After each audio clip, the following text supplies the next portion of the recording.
Le rôle de Santé Claire, ça va être vraiment de donner le bon conseil au bon moment pour aider les gens à avoir des soins de qualité au juste prix, parce qu'il y a aussi un côté prix qui est important, qui est un obstacle, et surtout à bon escient.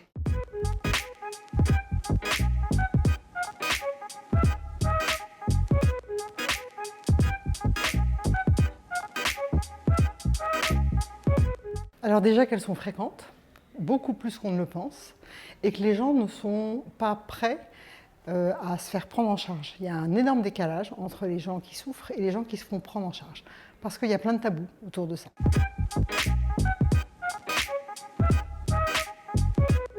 Alors la parole s'est libérée, on en parle, c'est déjà pas mal.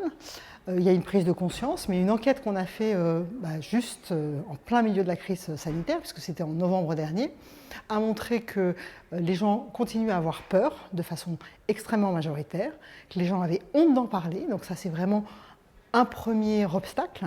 Le deuxième obstacle, c'est que les gens ne sont pas du tout bien informés.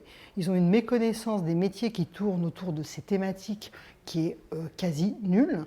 Et puis le troisième obstacle, qui est assez fréquent en médecine, c'est que les gens considèrent que les troubles de la santé mentale, la prise en charge, ça coûte cher.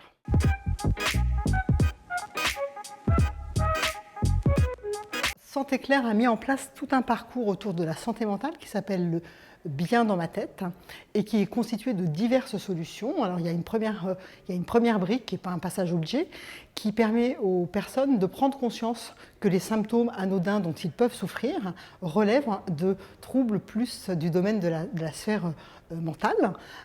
Donc ça c'est un premier outil qui est précieux pour aider au dépistage parce que c'est aussi compliqué d'arriver à comprendre ce qui nous arrive. Et puis derrière, ça va proposer un certain nombre de solutions pratiques, à la fois du digital ou du physique. Alors ça peut être un programme d'information, un programme de coaching qui utilise des TCC pour retrouver son bien-être. Ça peut être l'accès à des consultations, soit en physique, en cabinet, avec un répertoire, un annuaire qualifié de professionnels qui gravitent dans ce domaine, ou bien parce que les gens sont en attente de solutions immédiates, rapides, et d'être rassurés rapidement, et puis aussi ils cherchent une certaine discrétion, l'accès à de la téléconsultation. On voit bien qu'il faut allier les deux pour essayer de favoriser la prise en charge. Puis à côté de ça, il y a aussi tout un panel d'informations autour des meilleurs établissements qui traitent de la dépression, de la schizophrénie ou des troubles bipolaires.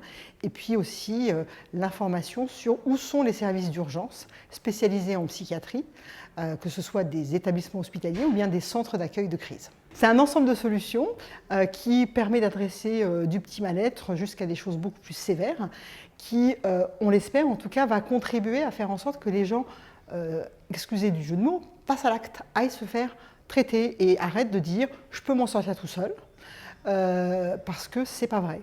C'est une maladie comme les autres, les Français en sont bien conscients, mais pour autant, ils ont quand même du mal à passer le cap.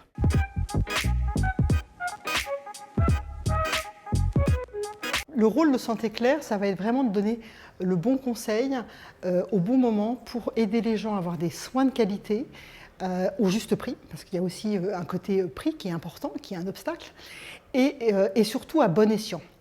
C'est hyper important de dire aux gens aujourd'hui comment s'orienter, d'expliquer comment s'orienter dans le système de soins et comment bien s'orienter. Schématiquement, pour certaines choses, ce n'est pas forcément utile d'aller chez le médecin. On a besoin de préserver nos médecins. On a bien vu pendant la crise Covid que c'est quand même une ressource rare. Il y a parfois des façons de se traiter avec d'autres professionnels ou parfois tout seul. Et à l'inverse, quand on va dire aux gens « allez » à un service d'urgence, c'est que vraiment ils en ont besoin.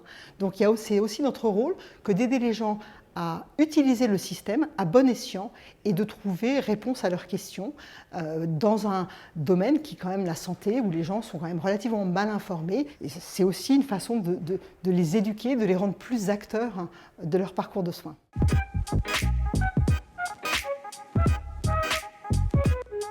Neuroplanète, c'est un événement qui est de très grande qualité, avec des tables rondes toujours extrêmement intéressantes, qui allient science et puis société. Donc c'est des thématiques, nous, société, qui nous tiennent à cœur.